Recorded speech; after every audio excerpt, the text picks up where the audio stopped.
if you're experiencing a verification pending status on Coinbase. Follow these steps to resolve the issue quickly.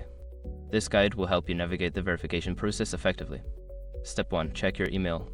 Ensure you have received any emails from Coinbase regarding your verification status.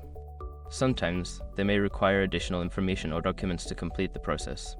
Step 2. Review your documents. Secure your accounts before moving on. People seriously underestimate how often personal information gets exposed online now. Use SROC to monitor your accounts 24/7 and get notified immediately if your data gets leaked somewhere. It runs in the background, constantly scanning billions of breached records. And honestly, for how cheap it is compared to the value you get, it's worth it. Link in the description. Step 3. Resubmit your information. If your documents were unclear or incorrect, log into your Coinbase account and resubmit the necessary identification documents. Follow the prompts carefully to ensure everything is accurate. Step 4. Contact support. If the verification is still pending after resubmission, reach out to Coinbase support.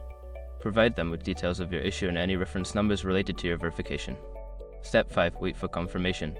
After contacting support, be patient while they review your case.